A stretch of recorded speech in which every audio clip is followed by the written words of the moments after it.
Subscribe பட்டனை அமுக்குங்க, bell பட்டனை அமுக்குங்க. வாழ்க வளமுடன். இப்படிக்கு பாட்டி வைத்தியம். வணக்கம்ப்பா, உங்கள் பாட்டி பேசுகிறேன். இப்போ சித்திரை மாதம் வருஷப்பரப்பு வருது இல்லையா, நம்ம அதுக்கு வருஷப்பரப்பு அன்னைக்கு நம்ம அறுசுவையும் சாப்பிட்ணும். பெரியவங்க சொல்லியிருக்காங்கல்ல அந்த காலத்தில், வாதம் பித்தம் கபம் எல்லாம் ஒரு மனுஷனுக்கு கரெக்டாக இருந்துச்சுன்னா அவங்களுக்கு எந்த நோயும் வராது, வந்த நோய் கூட ஈஸியாக போயிடும் அப்படின்னு சொல்லியிருக்காங்க. அந்த எல்லாம் கரெக்டாக அந்த வாதம் பித்தம் கபம் மூணும் சரியாக இருக்கணும்னா நம்ம அறுசுவையோட சாப்பாடு சாப்பிட்ணும். அறுசுவையோட சாப்பிட்டா அந்த வாதம் பித்தம் கபம் வந்து ஒரு சம நிலைமையில் இருக்கும். அதுக்கு நம்ம வருஷம் முறை செய்கிறோமோ என்னமோ, வருஷப்பிறப்பு அன்னைக்காவது நம்ம அப்படி செய்யணும். அதுக்கு ஒரு பச்சடி, மாங்காய் பச்சடின்னு இப்போ நான் செஞ்சு காட்ட போகிறேன். அதுக்கான பொருள்களை காட்டுறேன் பாருங்கள். மாங்காய் வச்சுருக்கேப்பா. இந்த மாங்காயை தோலெல்லாம் சீவிட்டு அதை அந்த தோலெல்லாம் எடுத்துட்டு அந்த இதை வந்து நல்லா சீவி வச்சுக்கிடுவேன். அந்த சதையை உள்ளே இருக்க பருப்பு இருக்கு இல்லையா, மாம்பருப்பு, அது வந்து துவர்ப்பு குணமுடையது. மாங்காய் புளிப்பு, அதில் இருக்க மாம்பருப்பு வந்து துவர்ப்பு குணமுடையது. இதிலே 2 சுவை அடங்கி போச்சு. இனிப்புக்கு வெல்லம் எடுத்து வச்சுருக்கேன். காரத்துக்கு மிளகாய் பொடி வச்சுருக்கேன். இது உப்பு சுவைக்கு. இது வந்து கசப்பு வேப்பம்பூவு நம்ம வருஷத்துல முதல் நாள் நம்ம சேர்க்கறது வந்து நல்லது. வேப்ப இலையோட பறிச்சுட்டு வந்துட்டேன், கழுவி தான் நான் வச்சிருக்கேன்ப்பா. அடுத்து நான் இதெல்லாம் நான் ரெடி பண்ணிட்டு உங்கள்கிட்ட காட்டுறேன். இதையும் போட்டோம்னா நம்மளுக்கு 6 சுவை வந்துடும். இதுல புளிப்பு துவர்ப்பு இருக்குது 2 சுவை, இது 3வது சுவை இனிப்பு, 4வது சுவை காரம் மிளகாய் பொடி, 5வது சுவை உப்பு, 6வது சுவை கசப்பு. இந்த 6ஐயும் சேர்த்து உங்களுக்கு நான் பச்சடி செஞ்சு காட்டுறப்ப கட்டாயம் இது வந்து வருஷப்பரப்பனைக்கு செய்யணும்ப்பா. வீட்டில் துருவி வச்சாச்சுப்பா. தோலெல்லாம் எடுத்துட்டு சீவி வச்சாச்சு, துருவி வச்சாச்சு.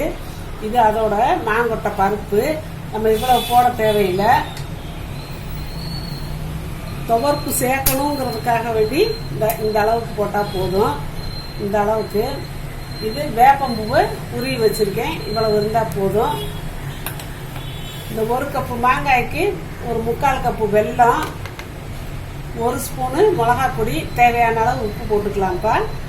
இப்போ நான் இதை வேக வைக்க போகிறேன்ப்பா. ஒரு 3/4 டம்ளர் தண்ணி ஊற்றிக்கிறேன்ப்பா. தண்ணி கொதிக்கட்டும்ப்பா. நான் இந்த மாம்பருப்பையும்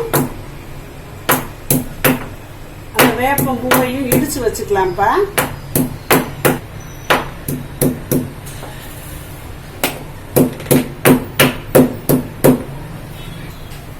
அந்த வேப்பம்பூவையும் மாங்கொட்டையும் இடிச்சு வச்சிருக்கப்ப தண்ணி கோச்சிருச்சு. இப்ப இந்த மாங்காயை தூவுன மாங்காயை போட்டுக்கலாம்.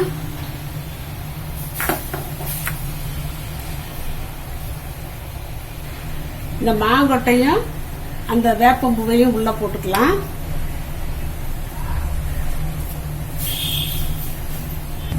மிளகாய் பொடியை போட்டுக்கலாம்ப்பா.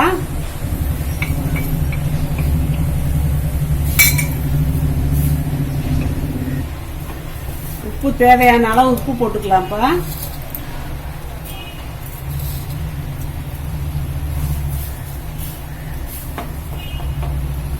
கொலைய வேகட்டும்ப்பா. வெந்துடும். சிம்லேயே வச்சு கொஞ்ச நேரம் நம்ம வேக போவோம். மாங்காய் நல்லா சேர்ந்து ஒன்று போல வெந்துருச்சுப்பா. இந்த அளவு வெந்தா போதும், ரொம்ப நைஸாலாம் இருக்கணும் தேவையில்லை. வெந்துருச்சு. இப்போ இதில் வெல்லத்தை போட்டுடலாம்ப்பா. வெல்லத்தை போட்டு நல்லா கிளறலாம். இது கொதிச்சுக்கிட்டு இருக்கட்டும்ப்பா. சிம்மில் வச்சுட்டு நம்ம தாளிக்கணும். இதை நல்லெண்ணெய் ஒரு ஸ்பூன் அளவுக்கு ஊற்றிக்கலாம்ப்பா. 1/2 ஸ்பூன் கடுகு, கொஞ்சம் பெருங்காயம் போட்டுக்கலாம்ப்பா.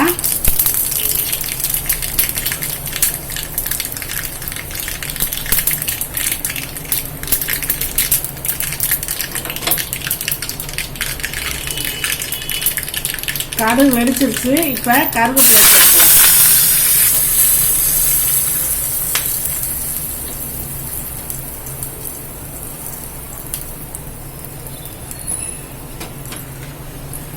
இது நல்லா ஒன்று போல் அல்வா மாதிரி வந்துருச்சுப்பா. நம்ம ஊற்றிக்கலாம்.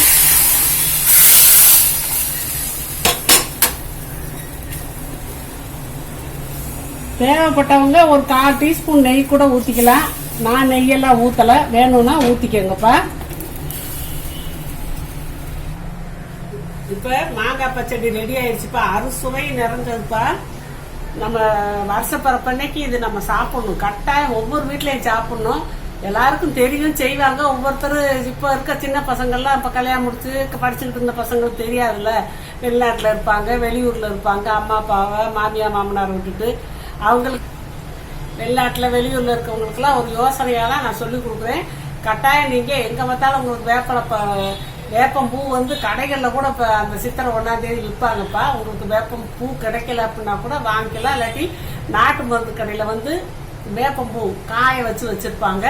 அதை வாங்கி நீங்கள் அப்படியே லேசாக நெய்யில் வறுத்து கூட போட்டு விட்டுறலாம்ப்பா. சூப்பராக இருக்கும். இது வந்து அறுசுவை. அன்னைக்கு நம்ம சேர்க்கணும், வருஷம் பூரா சேர்க்கணும். அன்னைக்கு சேர்த்தா நம்ம வருஷம் பூரா சேர்த்த மாதிரி ரொம்ப டேஸ்ட்டாக இருக்குதுப்பா. எல்லாம் சின்ன பசங்களும் எல்லாம் சாப்பிடும். நம்ம சாப்பாட்டுக்கே தொட்டுக்கிற வச்சுட்டு சாப்பிடலாம். ஓரத்தில் சைடில் நம்ம ஊறுகாய் மாதிரி அன்னைக்கு நீங்கள் கட்டாயம் வச்சு சாப்பிடுங்க. உங்கள் உடம்பு வாதம் பித்தம் கபம் இதுலேருந்து நீங்கிறதுக்கு அன்னைக்கு வருஷத்தில் ஒன்றா கட்டாயம் சாப்பிட்டே ஆகணும்ப்பா. வாழ்க்கை வளமுடன். இப்போ நிறைய பேர்ப்பா நான் அவங்க கொஸ்டினுக்கு ஆன்சர் சொல்கிறதுலன்னு கேட்குறாங்க.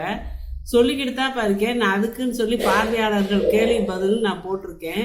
அதை பார்த்துக்கோங்கப்பா. அதை பார்த்தீங்கன்னா உங்களுக்கு தெரியும். நான் வரிசையாக கேள்வி பதில் போட்டுக்கிட்டே இருக்கேன். அதில் போட்டு பார்த்தீங்கன்னா நீங்கள் கேட்ட கேள்விக்கெல்லாம் நான் பதில் சொல்லிடுறேன்ப்பா. அதை கட்டாயம் நீங்கள் பார்த்து தெரிஞ்சுக்கோங்க. சப்ஸ்கிரைப் பட்டனை அமுக்குங்க, பெல்லு பட்டனை அமுக்குங்க. வாழ்க வளமுடன். இப்படிக்கு பாட்டி வைத்தியம்.